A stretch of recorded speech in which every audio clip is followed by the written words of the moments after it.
Aqui foi o. Eu não meu companheiro não estava falando sobre em qual momento você sabe o seu personagem. Como ator e como uma curtição. Na vida real. Na vida real. Eu sou Marcos e nos filmes eu sou Big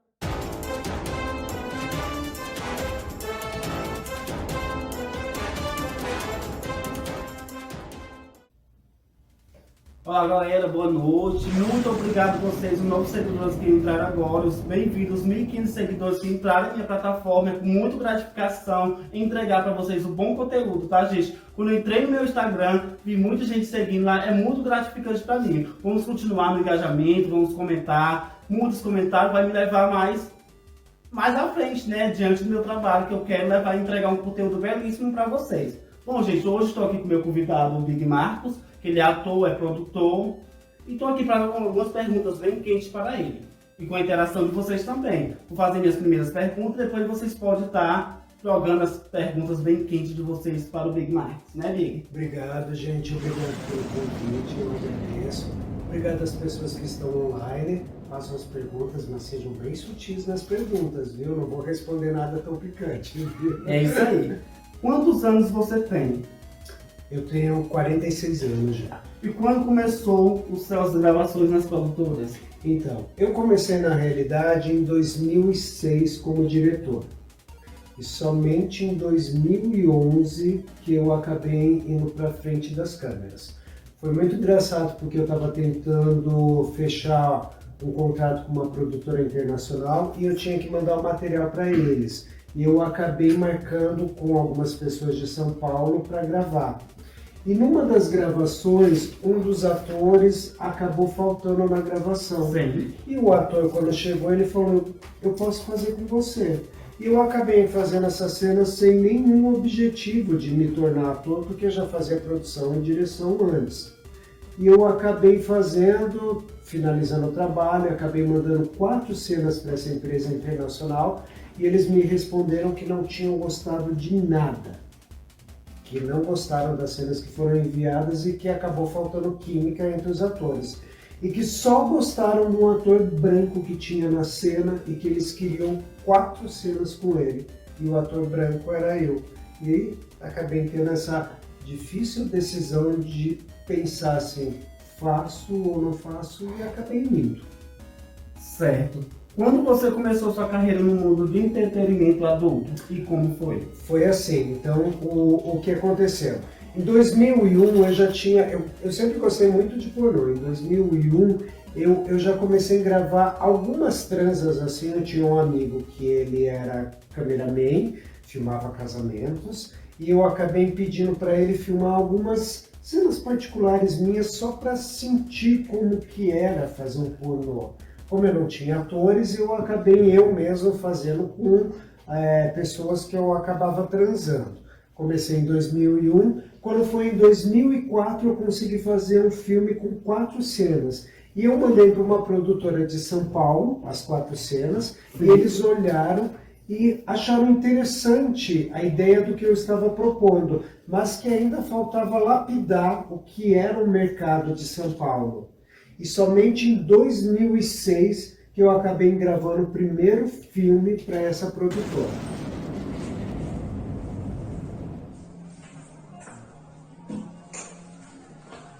Nicolas, por favor. Tudo bom? Como é que você está? Tudo bem. Pode sentar, fica à vontade. Obrigado. Deixa eu ver a sua ficha.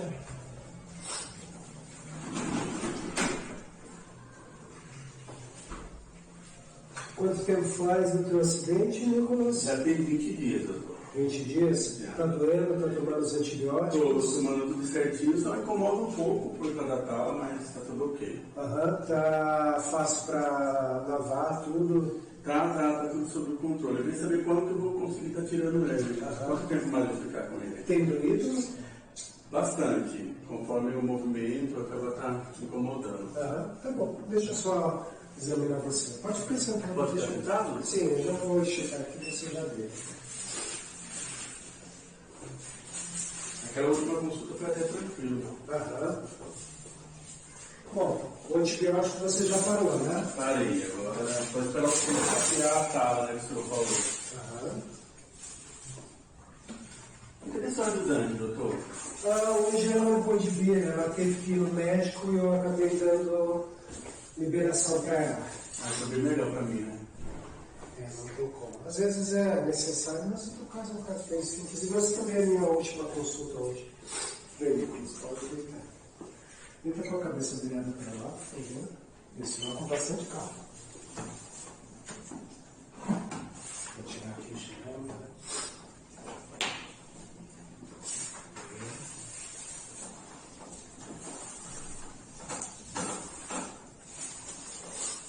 Esse lado pode deitar. Esse lado aqui não tem direito, né? Não.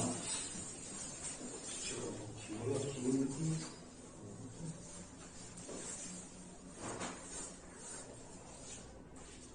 Conta algumas suas melhores experiências dentro do mundo pornô. Essa foi assim, eu gravei com pessoas assim bem memoráveis, né, no entretenimento pornô, mas a principal experiência foi o contato com essa primeira produtora. O rapaz que era o responsável pela produtora, ele veio de uma produtora que acabou se extinguindo e ele acabou abrindo uma outra produtora. E ele me ensinou a fazer isso, me ensinou a fazer um filme de qualidade do que era que o mercado nacional estava exigindo.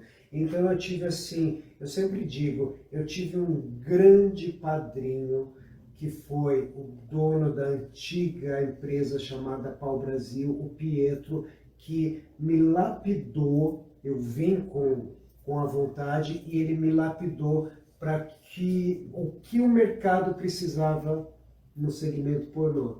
Então esse foi assim, a gente espera tanto que as pessoas deem a mão para a gente no mercado pornô, que é um mercado sempre tão competitivo, que essa experiência foi ótima de sentir isso da parte dele. Certo.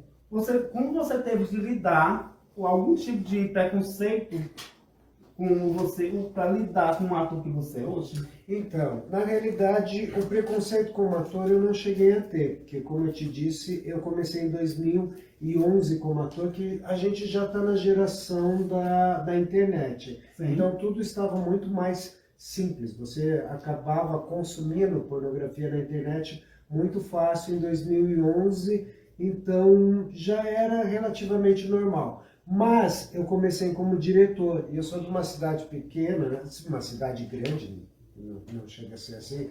Eu sou de Curitiba, mas Curitiba é uma cidade assim muito provinciana em se tratando disso. Então eu senti o preconceito, por exemplo, de eu não ter atores para trabalhar comigo na minha cidade. Eu não ter pessoas interessadas. As pessoas transam da mesma forma, transavam da mesma forma, mas não tinham interesse de ter a sua imagem vinculada ao meio pornô. Então foi isso que eu acabei sofrendo de preconceito no mercado. E aí o que eu fiz, né? Já que eu não consegui fazer isso em Curitiba, eu comecei a viajar o tempo inteiro para São Paulo para poder trabalhar com as pessoas aqui em São Paulo que já faziam pornô. Certo. Big Marco, como as produtoras enxergam DSTs na década de 80 no mundo, como seria o HIV? E é toda a estigma que causa ainda hoje, né? Por HIV. O que banalizou o controle. Elas ainda têm muitas exigências nas gravações ou outros cuidados que podemos tomar hoje em dia com as produtoras? Então, as produtoras hoje em dia, né, elas acabam confiando, não só as produtoras como as pessoas acabam confiando no medicamento, no PrEP. O PrEP tem essa grande vantagem, né? A gente tinha um atraso muito grande, né, ao fazer o exame de HIV. Então você ia fazer o exame, então sempre como era muita gente que acabava fazendo isso, você tinha atraso no exame. Então hoje em dia com o PrEP tudo se tornou muito mais simples, né? As pessoas estão tomando PrEP e está muito mais simples. Mas se a gente for pensar sobre o advento da AIDS, tem uma coisa muito engraçada. Inicialmente, a doença, né, o HIV ou a doença AIDS, ela ficou inicialmente ligada muito ao público gay, por causa do sexo anal, por causa do contato principal que você tinha com não só mucosa, mas principalmente com sangue, né, com os vasos sanguíneos que acabam durante, muitas vezes, no sexo anal, estão muito mais fáceis a se romper. Então você tinha isso. Então a AIDS ficou muito marcada com o segmento gay.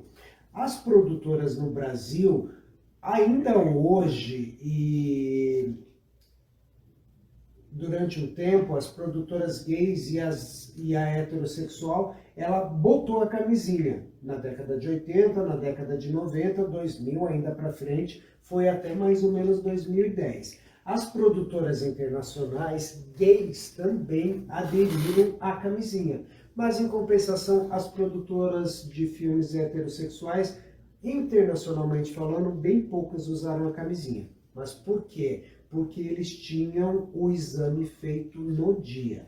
Diferente do exame do Brasil, que a gente tem o anticorpo do HIV, o exame lá fora, ele já fazia o rastreamento do vírus HIV no organismo. Então as pessoas no segmento hétero iam gravar e a primeira coisa que elas faziam no dia era o exame.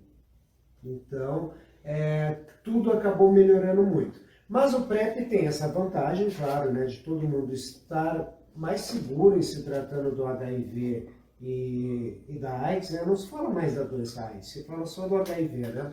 O PrEP tem essa vantagem, mas ao mesmo tempo ele não vai blindar a gente contra as outras DSTs. Mas ele dá uma grande vantagem também para quem acaba consumindo PrEP, que é o seguinte: a gente tem que fazer exames muito mais regulares e a gente tem que estar muito mais atento à nossa saúde por causa das gravações.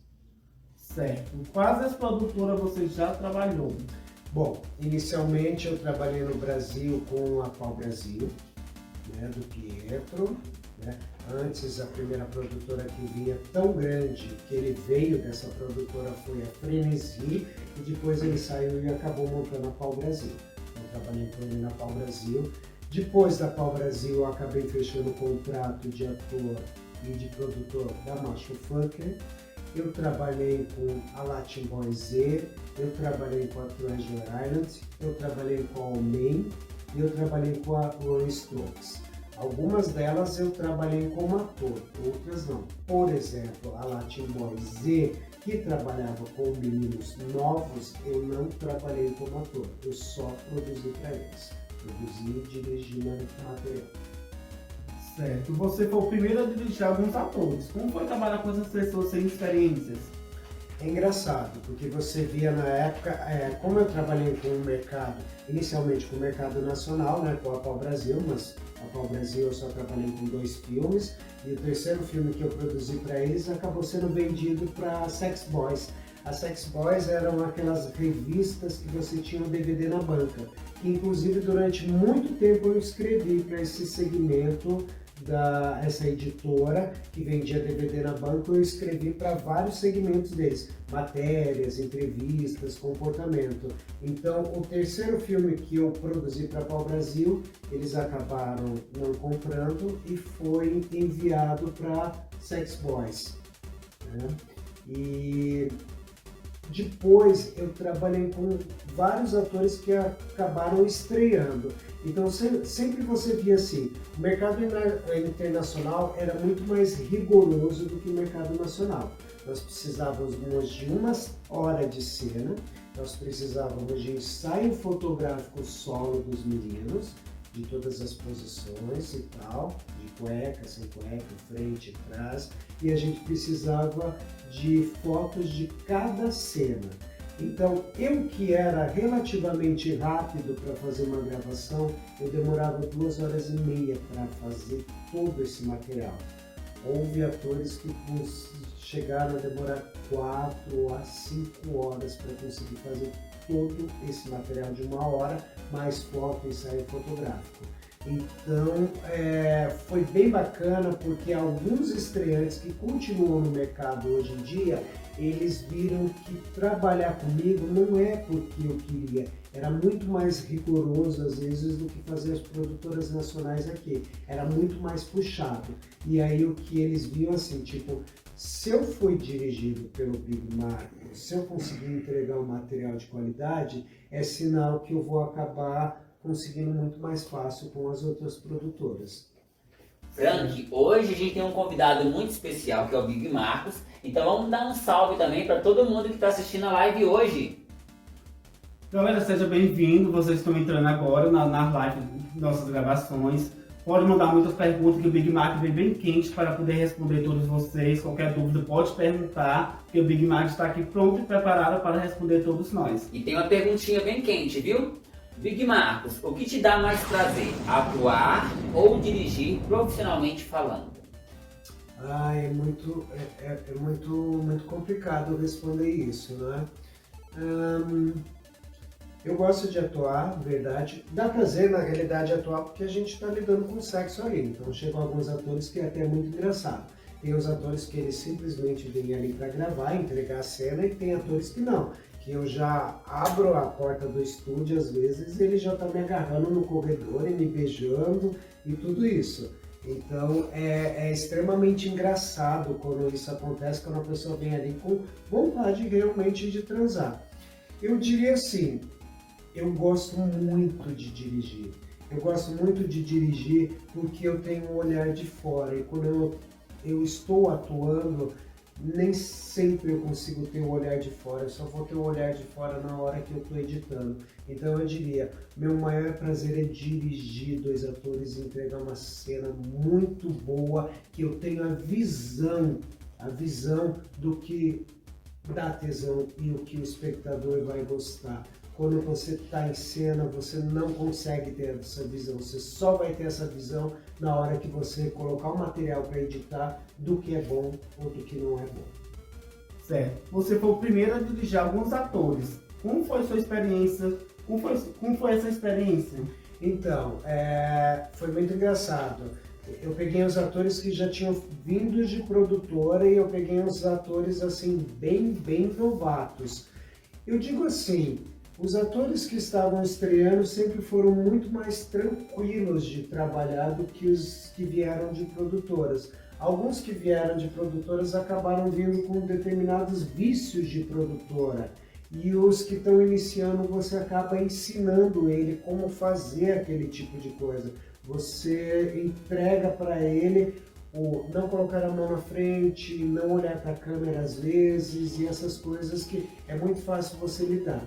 Mas tiveram atores assim bem interessantes de trabalhar. Eu lembro deles que foi assim, vários atores trabalharam muito bem comigo, mas teve um que foi um grande marco para mim, e eu acredito para a carreira dele, que foi o Andy Starr.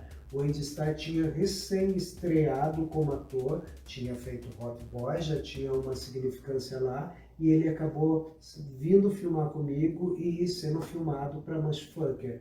Ele acabou sendo filmado comigo como ator e ele acabou sendo dirigido por mim. Então foi um aprendizado muito grande trabalhar com ele, e eu acredito que isso também foi muito significativo para a carreira dele. Do tempo que a gente começou, um ano depois, ele estava concorrendo ao prêmio Sex Hot e acabou ganhando o prêmio de melhor ator em cena.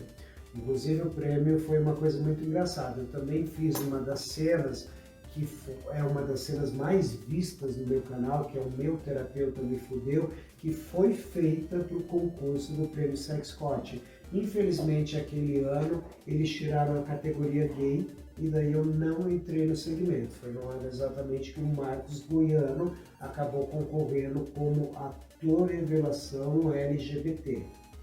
Então foi naquele ano. Mas é engraçado, a gente sabe quando uma cena é boa, quando você vê isso, quando você entra no meu Xvideo e vê o quanto essa cena é vista. Olha, tem mais perguntinhas, hein? O oficial Nicolas Costa tá te perguntando como foi gravar com o Nicolas Costa.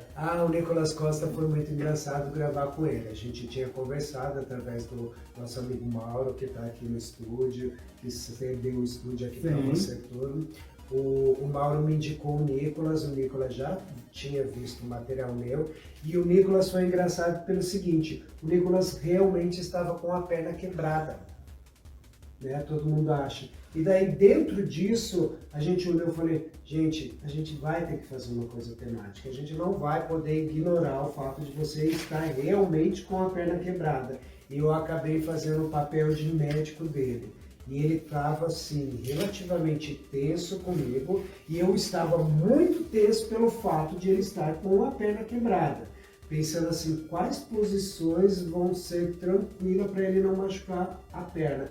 E a gente conseguiu entregar um trabalho maravilhoso, tanto que a gente filmou a primeira vez eu e ele, e depois a gente acabou filmando a 3, que também foi tão bem quanto.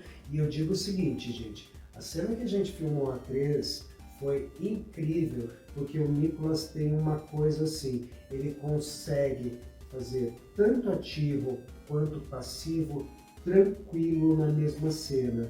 E ele se entrega nas duas coisas. Você vê que ele consegue dar e ele consegue comer de forma fantástica na mesma cena. Então foi um grande prazer trabalhar com ele. Espero sucesso para você, Nicolas. Sei que você está fora do Brasil e vamos aí levar o nosso nome para fora. Você tem alguma noção de quantas vezes você já gravou? Quantas cenas você já fez? Olha, esses dias eu estava fazendo a minha filmografia e, gente, até parece que não é tanto se comparado com alguns atores daqui. Por exemplo, o meu amigo Cachorrão, ele tem mais de 800 cenas. Eu não cheguei a esse número, gente. Eu estou chegando a um número de 200 e poucas cenas apenas. É porque assim, na época que eu gravei para a produtora, eram 4 cenas que faziam parte de um filme. Eram 3 cenas que você fazia de sexo a 2 e obrigatoriamente você tinha que fazer uma cena a 3. E também talvez a diferença que eu não tenha produzido tanto é pelo fato também, eu estou em Curitiba, toda vez eu tenho que vir para São Paulo para gravar, todo mundo sempre diz, muda para São Paulo que você vai gravar todo dia, entende? Então tem isso. Só não faço isso porque eu acho assim, eu acho a minha cidade relativamente muito tranquila de morar se comparada com São Paulo. Então por isso que eu não faço isso. Mas 200 cenas, eu posso dizer assim, foram 200 cenas bem produzidas e com 2 segmentos completamente diferentes. Tem cena que eu só faço sexo e tem cena também que eu faço história. Vamos falar agora um pouquinho que você comentou aqui, que você falou que você é ativo, né? Mas você chupa de boa e ama sexo a 3. Eu queria que você falasse um pouquinho pra gente como é que você tá olhando agora referente aos relacionamentos a 3, como é que você vê essa exposição também nos filmes com mais de uma pessoa. Como é que é isso na sua visão? Gente, é assim, eu sempre digo, eu posso dizer o que acontece, por que eu gosto do sexo a 3, né? Por que eu acabo gostando disso? Porque normalmente quando você está numa cena 2, na maioria das vezes, rola quase como se fosse um romance entre os atores, né? Acaba rolando aquela interação de romance. Quando você está a 3 ou mais, gente, é fodeção. Vamos foder, e a gente tá aqui para curtir a 3 ou mais e tudo. Então são duas coisas completamente diferentes. Por isso talvez que eu goste tanto da cena a 3. E eu sempre digo, gente, é engraçado, eu sempre digo que eu deveria me poupar mais uma cena 3 e deixar os outros atores trabalhando e talvez eu ficar fazendo só assim, tipo na cena. E na maioria das vezes, quando eu estou numa cena 3, eu sou sempre o primeiro a ir pro ataque e às vezes eu tenho que lembrar de deixar o outro ator disponível para o outro ativo ou para o versátil, porque senão eu vou e é tudo meu, assim. É tudo meu. Safadinho, hein? Hein, Frank? O Mabaiano 10 está perguntando para ele se o Big Marcos ele veio aqui para São Paulo para gravar ou para o Proibidão. Então, eu vim para gravar. Eu aproveitei a agenda, como eu já estava falando com o Frank já tem um tempo todo. Ele tinha me convidado para gravar, eu estou há 10 dias em São Paulo. Eu vim no fim da semana passada, passar o fim de semana, porque especificamente eu venho no fim de semana, porque é o dia que as pessoas mais podem gravar, porque ainda tem criadores de conteúdo que têm outras profissões. Então eu pego sempre sábado e domingo para gravar. Vim na sexta-feira passada, passei sábado e domingo, gravei segunda, gravei terça, tive folga na quarta, tive folga na quinta, gravei na sexta, tive um furo de gravação no sábado, que é uma coisa muito comum, e gravei em hoje. Então, vim para gravar, claro, aproveitei todo esse tempo e conversei com o Frank para a gente tentar agendar. Ele tinha pensado na semana passada, mas eu tinha gravação bem às 18 horas, não ia dar tempo. E hoje, como eu gravava mais cedo, eu falei, hoje a gente consegue fazer essa entrevista e falar um pouco sobre o pornô. É isso aí. Como você enxerga essa nova geração da pornografia hoje? Então, a nova geração da pornografia é a geração do conteúdo próprio, né? Eu acho uma grande vantagem, não gosto de falar essa palavra acho, né? Eu acredito que é uma grande vantagem essa geração do conteúdo próprio, porque você teve a vantagem de sair do conteúdo das produtoras. Antigamente as pessoas só faziam pornô para produtoras, tá? E às vezes filmavam as suas ceninhas, né? as suas fodas, mas sem o intuito de comercializar. Como sempre eu digo, quando as pessoas entram em contato comigo para fazer cena e eu pergunto que canais eles têm e eles falam que tem Twitter, eu falo Twitter é divulgação, Twitter não monetiza para ninguém, é só divulgação. Então eu vejo uma vantagem. As produtoras sempre trabalharam com os protótipos. Meninos Online começou a trabalhar com meninos novos, né? Principalmente, né? Eles pegaram um grande segmento assim da famosa Bellamy, então eram os meninos bonitos, mas bem novinhos. Hot Boys, os caras com corpão, né? Os morenos de praia lá, principalmente morenos negros na Hot Boys. A Mundo Mais trabalhava com roteiros e com camisinha até então, né? Depois ele acabou mudando no segmento. Então todas as produtoras tinham seus protótipos. Se você não fazia parte desse protótipo, você não entrava numa produtora. A desvantagem é que você não podia mostrar do que você é capaz. Hoje em dia, com as plataformas próprias, todo mundo pode fazer isso. Então você vê homens que não estão com o corpo sarado, homens mais velhos.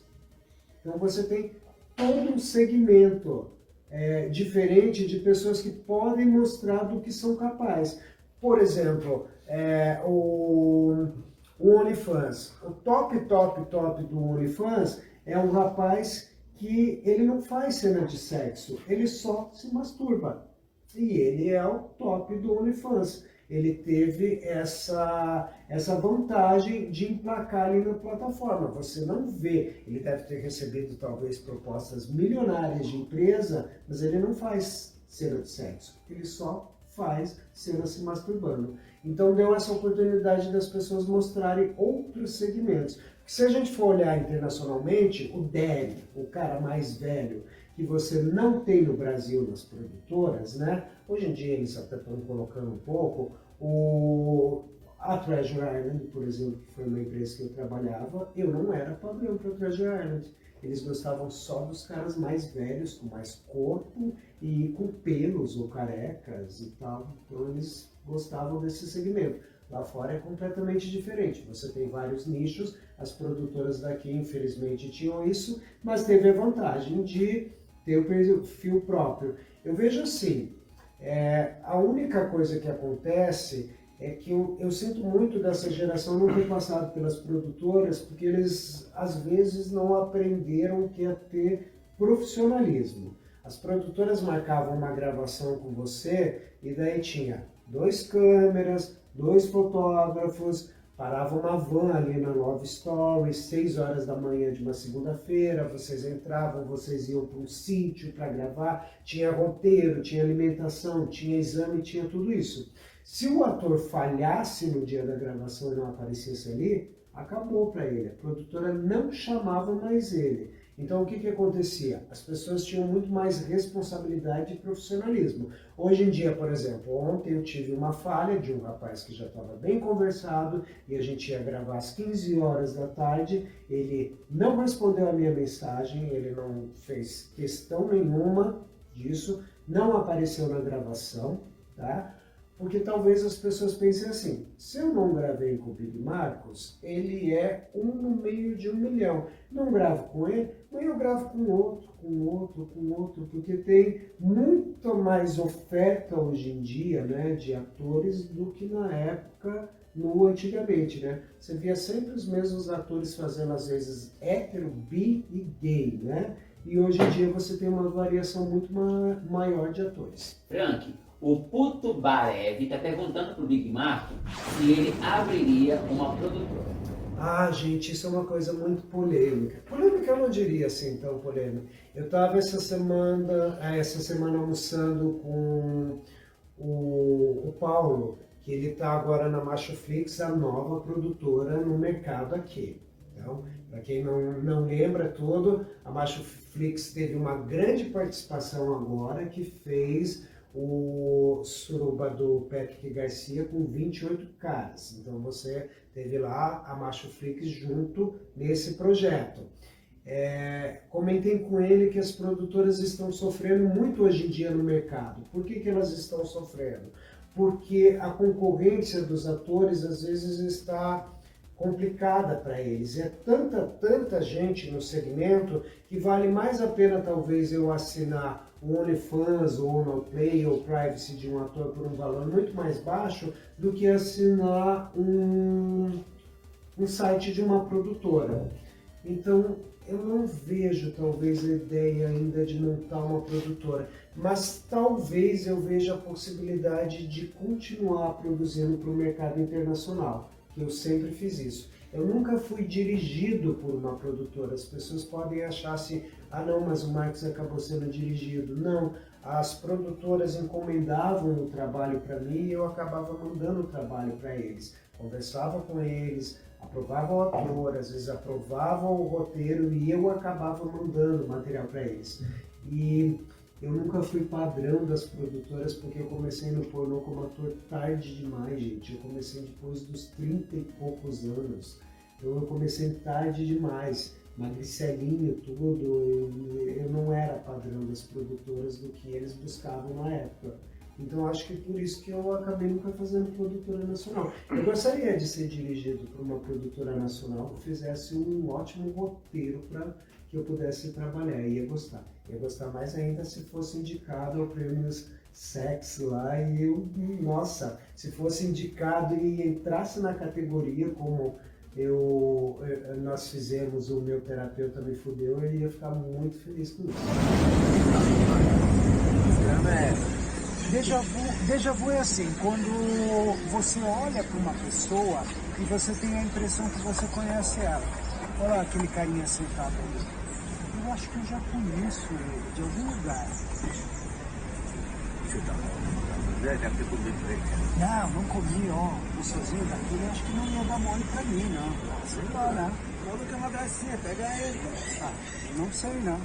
Vamos lá, Café. Vou lavar o caneco. Pô, fica aí, cara. Isso é rapidinho, pô. Você tá com medo de quê? Mas, nas minhas redes sociais, o povo que está entrando agora, ele muito me pergunta se que eu gravo conteúdo, eu gero conteúdo. É tanto no Instagram, no Twitter e no WhatsApp. Você, como tem grandes experiências no mundo de hoje, no mundo pornô, porque você poderia me orientar se eu fosse entrar no mundo das gravações, ou melhor, seguir meu projeto só apresentando Frank Proibidão? Eu digo assim, todas as pessoas que vêm conversar comigo e vêm tirar dúvidas, eu sou extremamente acessível, gente.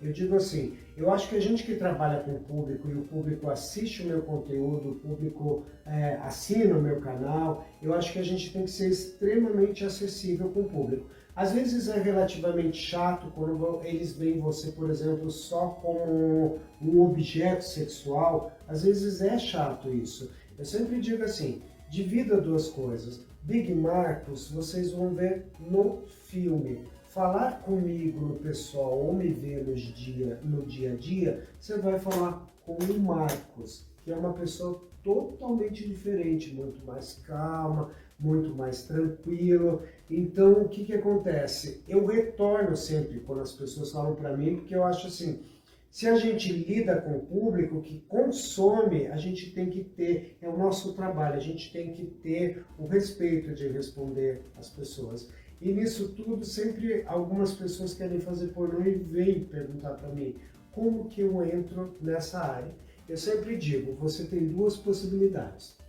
Ou você vai para as produtoras, manda as tuas fotos, manda vídeo, vai para as produtoras, mas além de tudo eu sempre indico, se você quiser ir para a produtora, veja se você tem algum amigo que conhece a produtora, que trabalhou lá para te indicar, porque as produtoras devem receber 1000 ou mais fotos e interessados em serem ator, né? Então, o teu material pode se perder lá naquele meio. Então, se tiver alguém que indique, é o principal. E você tem a possibilidade de montar o teu perfil próprio. O seu perfil próprio, você vai ter que se vender. Você se torna um produto e você tem que vender a assinatura.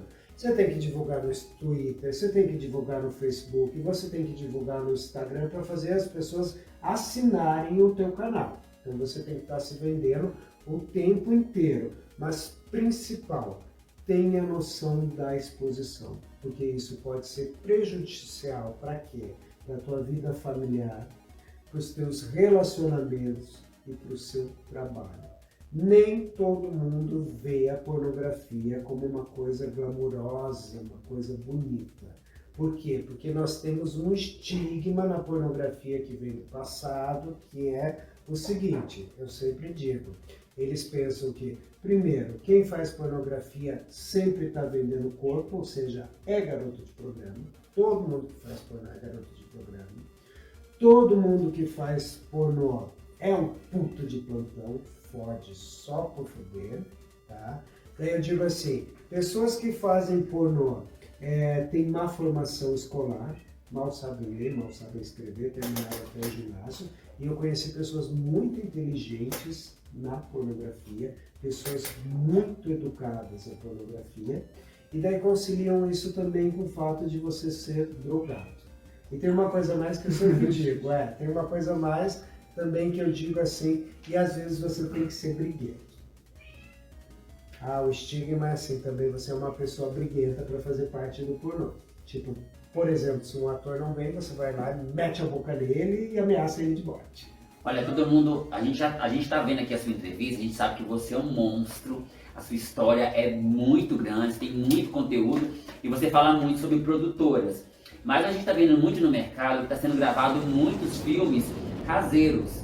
Isso acaba atrapalhando vocês profissionais que também trabalham com essas produtoras? Você acha que esse mercado de produtor ele caiu mais e está abrindo muito esse mercado dos filmes gravados e jogados aí à deriva nas redes sociais? É uma coisa engraçada, as pessoas acabam perguntando para mim assim, tipo, Marcos, vamos fuder e a gente pode gravar. Eu sempre digo o seguinte, gente, eu não gravo foda, eu faço cena. São duas coisas completamente diferentes. Então, de repente, a gente começa a se pegar aqui e daí eu ligo o meu celularzinho assim e começo a filmar a gente se pegando. Não, eu não gravo esse tipo de material que está na categoria do amador. Eu não tenho preconceito contra o amador, porque o amador, na realidade, você vê o mais realístico possível no que acontece. Enquanto eu tenho luz, ângulo de câmera, maquiagem, preparação, tudo isso, no amador não, você vê que o pessoal tá ali, daí você vê todos os problemas técnicos em se tratando disso. Mas o que acontece? Se torna uma concorrência desleal. Você entra lá no Twitter, por exemplo, você conversa com um bonitinho lá e você vê ele, por exemplo, vendendo pack de 30 filmes por R$10. Enquanto uma produtora está cobrando R$46 a assinatura mensal, ou eu estou cobrando, sei lá, R$30 a assinatura semanal no meu OnlyFans, por exemplo, essas pessoas estão vendendo material muito barato e acaba se tornando uma concorrência extremamente desleal, porque talvez eles não pensam profissionalmente como a gente pensa. Conheço atores maravilhosos do pornô aqui que tem uma cabeça incrível. E nisso eu vou ter que dizer, gente, eu tiro sarro assim, eu sempre digo, se ele souber depois assim, eu falo nos bastidores. O Rico Marlon, né, da nova geração de estrelas pornôs realmente que estão aí, eu digo que ele é a Gisele Bündchen do nosso pornô, gente. Ele tá no topo ali e é um cara assim que eu vi que é uma pessoa extremamente incrível. Ele vê o trabalho dele e a vida dele. É gravar, é fazer show e é malhar aquele corpo. Ele se tornou um produto exatamente um dos melhores produtos que ele pôde criar. Então ele tem essa responsabilidade com o trabalho dele assim e pensando num futuro de eu não estou ganhando dinheiro para hoje ou para amanhã, eu estou ganhando dinheiro para o meu futuro, para poder me estabilizar com isso. Gente, como já sabemos que o Big Mark é multitarefas, né? É um ator, é diretor e também é escritor. Me fala um pouco desse seu livro, desse livro que está bombando aí, O Pornô Sem Tabu.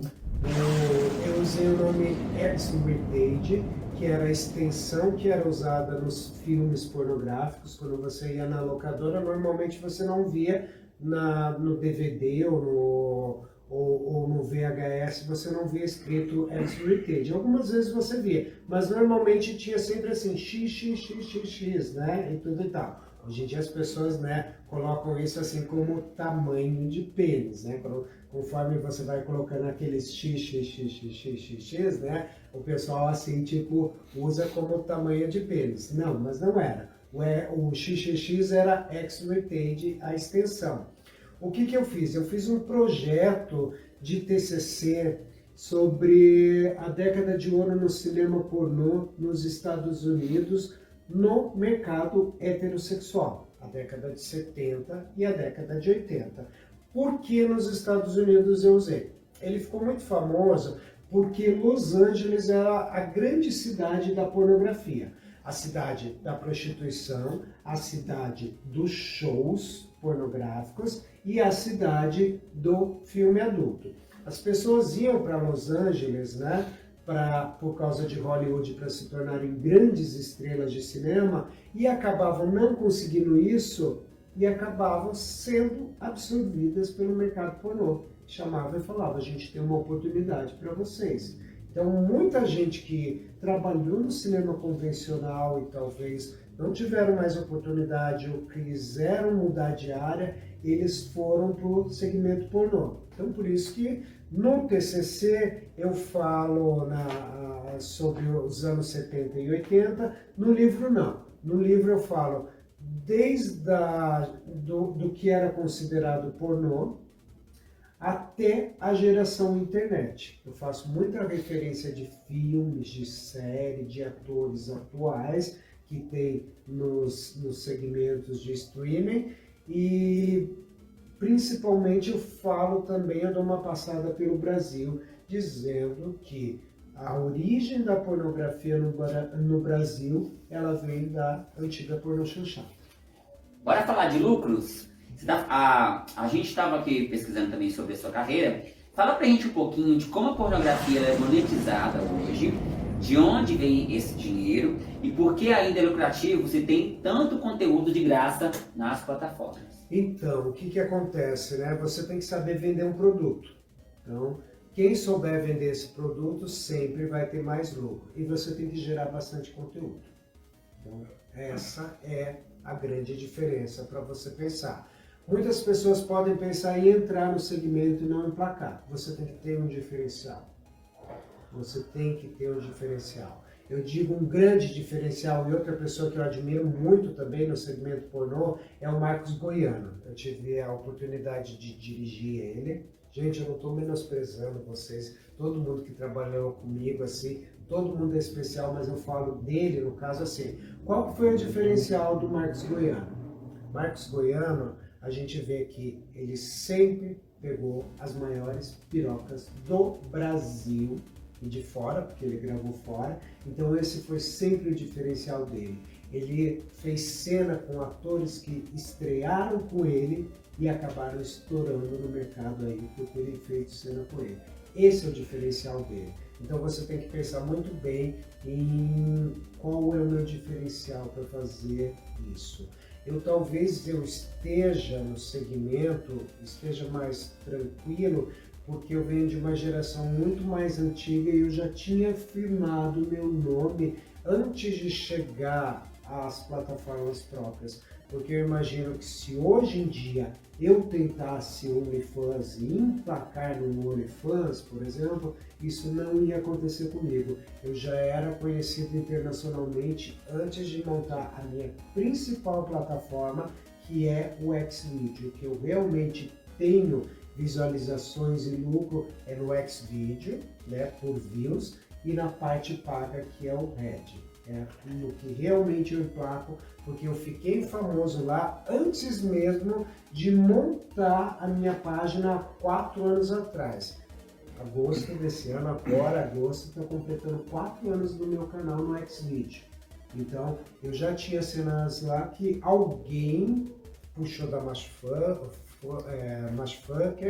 ou da Treasure Island e já tinha jogado lá. Quando eu montei a minha plataforma, eu consegui migrar para o meu canal. Ó, casando então o que você falou, o Má Baiano, ele tá falando assim de como você se sente e lida sendo conhecido nesse mundo pornográfico. Então, gente, isso é uma coisa muito engraçada. Isso acontece muito mais em São Paulo do que em Curitiba. Às vezes eu acho que as pessoas acabam ficando um pouco tímidas na minha cidade de me abordar sabendo que eu sou ator. Esses dias mesmo eu estava na academia e depois o menino acabou mandando mensagem no meu Instagram, no meu Twitter, tudo, e falou: eu te vi na academia. Aí eu perguntei para ele: como assim me viu na academia? Ah, a gente malha na mesma academia. E aí eu perguntei para ele: por que você não veio falar comigo? Ele falou que tinha ficado tímido de abordar uma pessoa que está no meio.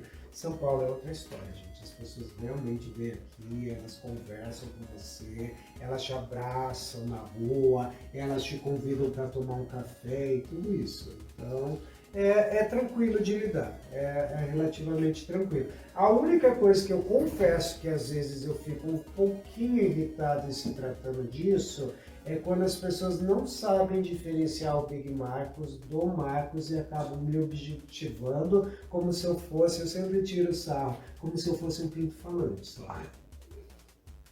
Bom, diante dessa experiência que você tem hoje em dia, muitas experiências, como você enxerga o pornô hoje em dia? Eu vejo assim, acredito que ele vai dar uma mudada assim, de diminuir o número de criadores de conteúdo. Muitas pessoas estão vendo isso como um rito de passagem, entende? Para chegar num lugar. E talvez, com o passar do tempo, ele acabe diminuindo o número de pessoas, mas saem pessoas do pornô e acabam entrando outras pessoas. O que eu vou dizer? O mundo pornô, não sei, gente. Eu atravessei tanto tempo nesse meio que eu não sei exatamente aonde que ele vai chegar agora, né? Eu parti assim, estudando sobre o pornô, né? A era do cinema, a era do VHS, a era do DVD, a era dos sites, né? Dos sites, a era dos sites próprios, você montar o seu próprio pornô, a era do Covid, que mudou completamente isso. Então, eu não sei exatamente para onde que ele vai agora. Eu acho que tem uma escassez de algumas coisas. Por exemplo, ao meu ver, tem uma escassez muito grande no pornô de material bissexual. Nós não temos nenhuma produtora nacional que produza isso. E eu acho também uma escassez grande no Brasil de... Um grande amigo meu disse isso. Ele sente muita falta dos homens mais velhos no pornô nacional. Estão padronizando ainda demais e sente mais falta. Olha, o Max Ribeiro tá aqui falando: olha, eu vi um gatinho. Aí o Carlos Santiago falou: acho que eu vi 3 gatinhos. Aí o Má Baiano falou: olha, como eu queria estar nessa cama deitado assim, como esse gatinho do lado do Big. Eita lasqueira. Vamos falar agora um pouquinho referente a nos preparar para cenas. Como que um passivo ele tem que se preparar para atuar com você ou com outros atores? E o que é preciso para um ativo também se preparar para fazer aquela cena quente? Afinal de contas, também a gente quer saber: é tomado alguma coisa? Vocês tomam alguma coisa? Como é que vocês se preparam? Fala um pouquinho pra gente sobre os bastidores dessas produções. Olha, é difícil assim. Eu fiquei sabendo, por exemplo, que internacionalmente falando, as grandes produtoras, tanto para o ativo quanto o passivo, Viagra é para os fracos, né? Babado. Hoje em dia é a base da injeção de Cavergex. Gente, mas isso é muito importante, eu tenho que dizer para vocês sobre isso, né? Você vai lá na internet, você procura, você compra na farmácia, você tenta fazer isso, você pode acabar acertando uma veia e é uma coisa muito séria. As produtoras que trabalham lá, vai um enfermeiro para fazer isso. Porque é principal isso, gente. O que a gente sente uma escassez no mercado pornô e nas pessoas que estão produzindo conteúdo é o seguinte, muito raramente você vê um passivo de pau duro durante uma gravação. Muito raramente você vê isso. Internacionalmente falando, tanto passivo quanto ativo, eles vão estar de pau duro. E o passivo também vai ter que fazer fotos solos com a pica dura ali aparecendo. Então, por isso que se usa o Cavergex. Bom, o trabalho, né? É muito engraçado isso, porque eu tive na casa do Cachorrão desde a semana passada, tudo, e do Gabriel Pacheco, e eles estavam, o Gabriel estava com um amigo que ia fazer show numa casa noturna aqui de São Paulo. E a gente ofereceu para o menino comer alguma coisa. E o menino disse, eu não posso comer, eu vou fazer passivo. Eu tirei o sarro dele, como assim você não pode comer, você vai fazer passivo? Falei, você não tem um metabolismo tão rápido assim que vai digerir isso em 2 segundos e acabar, por exemplo, com a tua chuca. Ele achou melhor não comer nada para não sentir esse desconforto. Então o passivo tem toda essa preparação antes. O ativo, eu confesso para vocês, eu tomo assim às vezes meio Viagra numa cena, quando eu vejo que é uma cena que vai ser muito mais demorada do que o tempo normal. Como eu gravo 30 minutos de cena, às vezes eu acabo tomando quando eu sei que vai estender esse tempo. Por exemplo, às vezes quando é um sexo a 3, que normalmente são cenas mais longas de serem feitas. Mas não é, gente, para ficar de pau duro. Não tomo especificamente para isso. Eu tomo por simples fato de não gozar com tanta facilidade, para conseguir segurar por mais tempo, porque eu descobri que no meu organismo eu acabo segurando 1 hora. Se eu tomar, por exemplo, um inteiro, eu consigo fazer 2, 3 horas de cena e gozar só a hora que eu quiser, o Viagra. Big Mark, eu estive olhando suas redes sociais e você já gravou com o Mauro Fetichista e o Léo Cachorrão. Me diga um pouco. O Cachorrão, sabe? O Cachorrão, me fala um pouco sobre essa cena, foi um vídeo amador, me fala um pouco sobre esse vídeo. Então, o Mauro foi muito engraçado pelo seguinte, os dois têm 2 extremos bem engraçados assim. O Mauro, quando a gente conversou para gravar, eu não lembro exatamente, eu acho que eu procurei ele, achei ele numa rede social, achei o perfil dele interessante e acabei abordando ele. Nós fizemos uma cena que foi muito polêmica e rendeu para nós que ele fez papel de meu tio. Então, ele veio me visitar em casa e eu tô com o namoradinho em casa, tudo, e daí eu acho que o tio tá dormindo no sofá e de repente eu começo a dar uns pega com o namoradinho e quando a gente olha, o tio tá todo animadinho ali olhando a gente e a gente chama o tio para transar junto. Então o tema foi bem polêmico, rendeu bastante pra gente. E o do Cachorrão também, o Cachorrão foi um marco também, o Mauro foi por isso, foi pelo fato da gente usar esse tema que bomba pra caramba, incesto, gente, de qualquer forma, bomba, tio, sobrinho, né, tá usando até pai com pai. Eu gravei, eu fiz uma cena que em 2 ou 3 dias, com Walter Guedes, 2 ou 3 dias, ela já tinha batido no Xvideo mais de 160 mil views, porque eu usei o tema pai com Walter Guedes.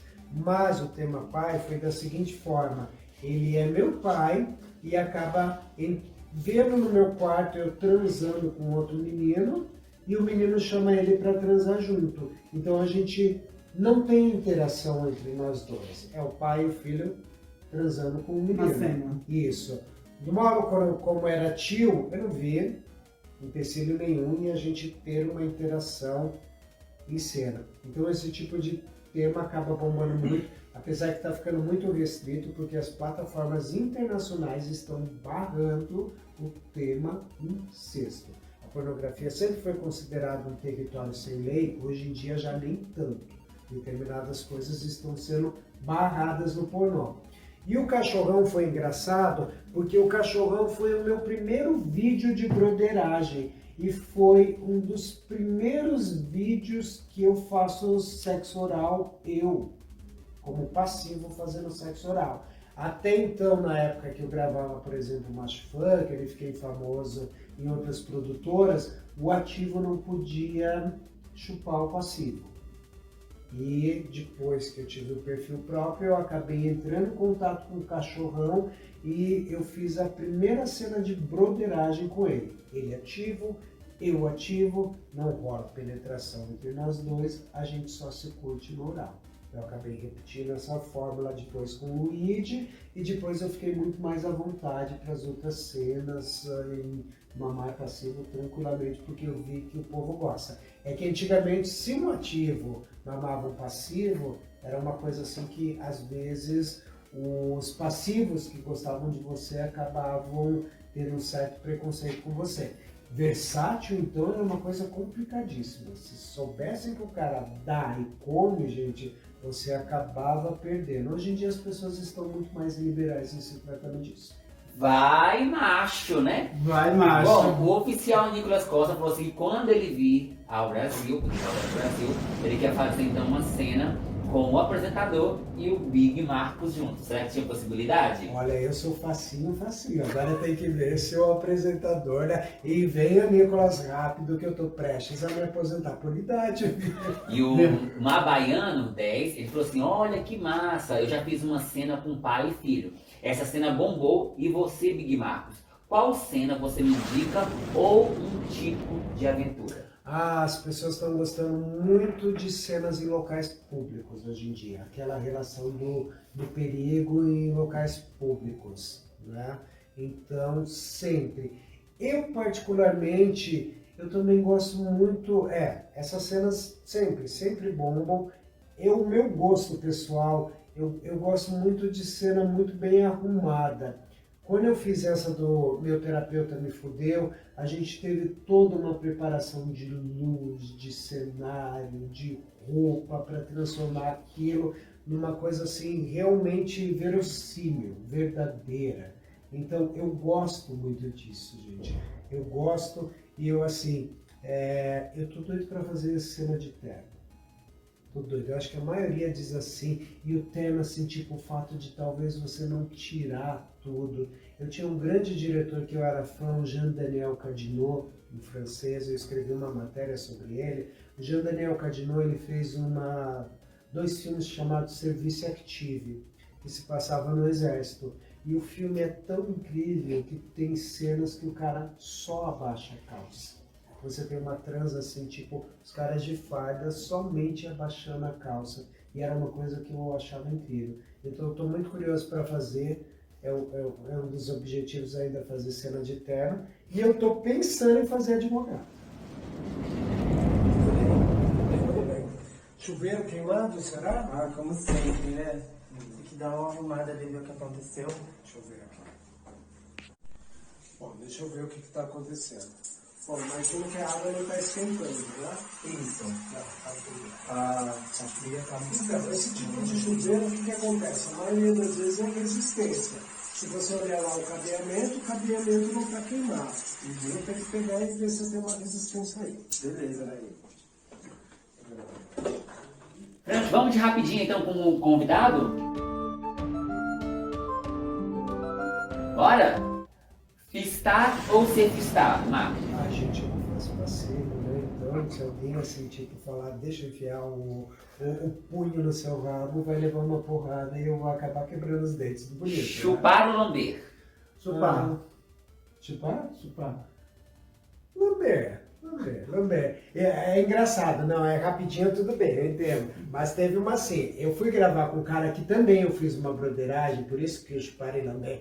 Teve uma hora que a gente se virou no famoso 69, gente, e ele enfiou o pau na minha goela, que eu engasguei de uma forma, e foi um dos poucos caras que me fez chorar na rola dele, assim, escorreu, gente, juro, escorreu 2 lágrimas na hora e só no oral, gente, só no oral. Bunda grande ou bunda pequena? Bunda grande, eu tenho um grande feitiço em bundudos, né?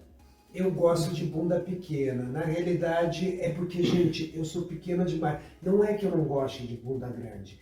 Eu sou pequeno demais. Então, quando o ator chega e o ator é grande demais, eu acabo me atrapalhando com aquele tamanho todo, né? Lembro, por exemplo, de ter gravado com o Walter Guess e, gente...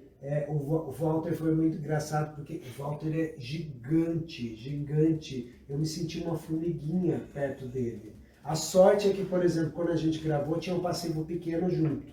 Então eu não me senti tão deslocado. Às vezes eu me atrapalho com gente grande. Mas gosto de bunda grande, gosto de corpão, também gosto. Eu acho que você gosta assim de química, principalmente de a pessoa vir ali e estar com vontade de estar com você. Isso é o diferencial. Você é daquele que vai avisar que está gozando ou você deixa a coisa fluir? Eu sempre aviso. Eu já deixo isso acontecer naturalmente, e fica mais gostoso aquela química. Porém, a primeira sempre eu que gozo, a segunda já é nós dois, ambos gozam junto. Vai macho ou miado de gatinha? Eu não tenho problema nenhum com os dois. A minha estatura, o cara tem de gemer mesmo como um macho. Pra me dar tesão é o cara gemida como um macho, né? Que ele tem que se entregar pra mim como um macho. Mais masculino, melhor pra mim.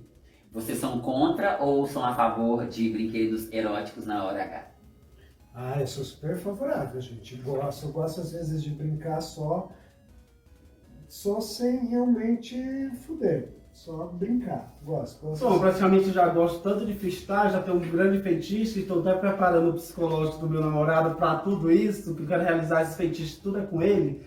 E também, em relação de freestyle, é uma preparação que eu tenho que me preparar mesmo psicologicamente e preparar ele. Já, nossa volta, já foguei esse assunto que tem de aceitar a frustração, eu tenho muito feitiço, eu tenho curiosidade, tudo isso eu quero desvendar com ele, né? Que ele não quer me ver fora fazendo com os outros, ele vai fazer participar das minhas frustrações, das minhas feitiços, que eu quero realizar com ele, é isso, claro, né? Muito bem. Big Marcos, a gente gostaria de saber da produção também, se você já se sentiu abusado em algum momento nas suas gravações. Então, não, gente, mas eu tive uma grande vantagem que foi o seguinte, eu trabalhei as minhas próprias cenas. Eu sempre tive o privilégio de escolher com quem eu ia atuar. Então, não me senti de forma alguma abusado em se tratando disso. Eu sempre tenho uma conversa bem clara com os atores, o que pode, o que não pode. Eu tenho respeito muito grande com o ator. Eu sei, por exemplo, de alguns atores, de produtoras que se sentiram extremamente desconfortáveis na hora da gravação.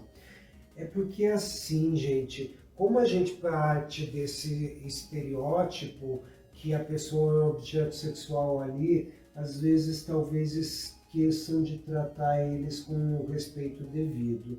De todas as pessoas que gravaram comigo em época de produtoras, podem falar assim, talvez alguns não gostaram de mim, né, não gostaram da minha forma, mas podem estar bem cientes que eu tratei todos com a maior educação e o maior carinho. Gente, já está com um grande tempo. Vocês podem mandar mais perguntas, mais quente. A gente já está quase finalizando a nossa live, que muita gente está participando. Estou gostando muito de ver. Bem-vindo, falando de novo. Bem-vindo a vocês de voltão, me seguindo na minha plataforma. Entra na minha bio, que você está lá o link do meu YouTube. Vocês podem seguir e comentar alguns vídeos que já foram lançados lá nas minhas redes sociais, tá bom? No Twitter também, Frank Proibidão, pode me seguir. E as suas plataformas, Big. As minhas plataformas. Gente, eu perdi Instagram e Twitter, assim, a toque de caixa, gente. Teve uma... Só para vocês entenderem, é uma coisa interessante de falar sobre Twitter especificamente, gente. O que aconteceu? Nós perdemos o Twitter porque o Twitter estava postando muito material pornográfico. Então o que aconteceu? Os perfis gays do Brasil, a maioria teve contas derrubadas quando? Quando o Twitter estava sendo organizado ou limpo ou qualquer coisa para ser vendido. Estava naquele processo de venda do Twitter, eles acabaram derrubando o Twitter do pessoal que produzia conteúdo, mas foi muito engraçado. Foi nacionalmente falando e foi criadores de conteúdo gay. Isso não aconteceu com criadores de conteúdo hétero e internacionalmente falando. Então teve aquela grande limpa do Twitter. Então eu perdi Twitter como muitas pessoas. Perdi Instagram, acho que eu estou no 4º, 5º Instagram. Às vezes por distração, gente. Às vezes por postar uma foto de cueca que por algum motivo eles acham que marcou demais. Ou por colocar o endereço do meu Xvideo no Instagram, eu acabei perdendo. Então, meu Instagram novo foi @bigmarcos.producoins. É como se fosse produções, mas você tira a cedilha e a acentuação. E o meu Twitter é @bigmarcos_ator. Muito bem, galera. A vantagem é que o Facebook nunca derrubou a minha plataforma, então ele continua lá, tem cerca de quase 5.000 pessoas na minha página do Facebook, que é Big Marcos Ator ou Marcos Pio Desenho. Ó, todo mundo que tá aqui te assistindo, a gente não conseguiu definir nessa entrevista se você hoje em dia tá namorando ou você tá solteiro. Então, gente, é muito complicado nessa área, assim, eu sempre digo para as pessoas, é muito complicado você ter um relacionamento no mundo pornô. Eu sempre aconselho para as pessoas, se você for ter um relacionamento no mundo pornô, tente se relacionar com uma pessoa que seja desse meio, porque nem todo mundo consegue lidar com isso. Então, parabéns para todos os convidados que participaram das entrevistas anteriores, porque eles estão conseguindo, né, um pouquinho, então, mudar esse tabu, principalmente quem tem relacionamento. Frank, olha, o Puto Barev tá dando um elogio pro Big Marcos. Ele acha você super simpático e muito educado. E você, como ator, está de parabéns. Thales aqui, tá te mandando um beijo. O Thales é uma graça, gente. O Thales entrou em contato comigo numa das plataformas e ele é um fofo, tudo, a gente sempre conversa. E ele tava muito perdido no montar o perfil dele no Xvideo. E eu acabei passando algumas dicas para ele do que ele poderia fazer, de como colocar isso e tudo. Como algumas pessoas que sempre vêm para mim acabam perguntando e não se tornam meus concorrentes, gente. São pessoas que vão montar suas plataformas e talvez sejam o legado meu e o legado de outros atores que vão acabar saindo dessa área de deixar pessoas preparadas nesse segmento. Ó, o Mabaiano, como sempre, sendo fofo aqui na live do Frank Proibidão, ele tá falando que tá gostando muito desse ao vivo com o Frank, e ele tá tendo mais uma pergunta aqui pro Big. Olha, como foi uma primeira vez gravado com o Mabaiano, sabendo que ele não é ator profissional? O Mabaiano, na realidade, foi engraçado. O que aconteceu? Eu vejo que a gente vai ter que gravar de novo. A gente tem que gravar de novo, porque eu senti ele muito tenso na hora de gravação. Ele não conseguiu se sentir tão à vontade quanto eu achei que ele ia ficar na gravação. Já tinha visto os conteúdos dele e como ele fazia um segmento amador, né? Ele fazia amador, eu acho que quando ele chegou para gravar comigo e viu que a coisa estava mais para o segmento profissional, isso acabou deixando ele um pouco bloqueado em cena. Ele poderia ter curtido um pouco mais, ter ficado menos tenso. A gente conseguiu fazer o material e foi tranquilo de gravar com ele, porque o Mabaiano é uma pessoa muito fofa, muito tranquila de lidar, mas talvez assim faltou um pouquinho de entrega assim, ou ele ficou tenso com esse receio de gravar comigo. Às vezes acontece, eu não sei se foi isso, a gente acabou não conversando sobre isso, às vezes acontece de algumas pessoas que me acompanharam durante tanto tempo, vêm gravar comigo e depois eles acabam ficando nervosos demais, acabam me endeusando assim, tipo, cara, você é o Big Marcos, não sei o quê. E eu, gente, eu sou uma pessoa extremamente normal. Na hora que ligou a câmera e ligou a luz, aí você vê o Big Marcos. Mas no meu cotidiano, nos meus bastidores, você vai ver o Marcos. Eu sou uma pessoa extremamente normal, extremamente acessível. Eu não tenho noção, como as pessoas dizem, eu não tenho noção de o quanto eu sou conhecido nesse meio. Tá? Eu não tenho essa noção. Muito bem, respondido, Babaiano. E o Jurandir está perguntando aqui para você o que você não permite numa gravação. Então, gente, eu sou bem sincero em dizer, como é um trabalho, né? Como é um trabalho, você não está filmando uma foda, você está filmando uma cena, tá? Não é preconceito de forma alguma. Eu acredito que cada um faz da sua vida o que bem quiser, mas eu não permito numa gravação drogas. Eu não permito drogas, porque é um trabalho, e daí se a gente for pensar, como é que você vai para um trabalho drogado, né? Então, um trabalho tem que ter uma atenção especial, então por isso que eu não permito drogas numa gravação. É a única coisa assim que eu posso falar que não, de forma alguma. Outra coisa, tratou alguém mal, gente, durante uma gravação, ou deu petit, eu não hesitaria, por exemplo, em mandar cortar a cena e mandar a pessoa embora. Big Marco, de tudo que a gente já conversou, apesar de tudo que nós conversamos hoje, nosso bate-papo, nossa conversa, muitas perguntas do público, do pessoal de casa, o seu trabalho como ator, ele afeta alguma coisa na sua vida pessoal?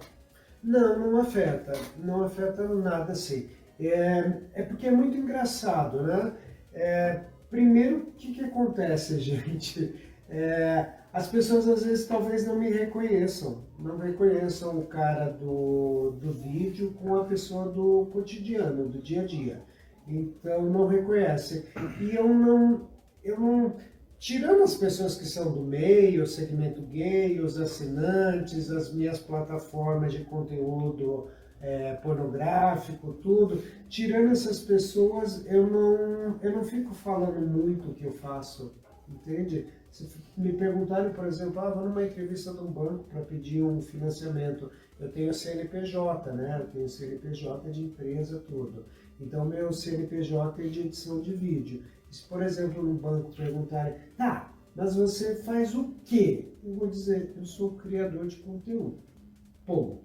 Não vou especificar, é pornô, é erótico, faço TikTok, eu faço Instagram, ou faço YouTube. Não interessa, eu sou criador de conteúdo. Então, isso não afeta muito o meu dia a dia. E é muito engraçado, eu digo assim, às vezes é tão glamorizado esse negócio de ser um criador de conteúdo e um ator pornô que eu tiro sarro. Às vezes, quando eu tô, por exemplo, abaixado no chão, limpando o chão do meu banheiro, eu sempre fico curioso, assim, eu devia fazer um videozinho e mandar para os fãs, assim, para mostrar que a minha vida é normal como a vida de qualquer pessoa, gente. Eu não tenho 3, 4 empregadas, eu não tenho tudo isso, assim, entende?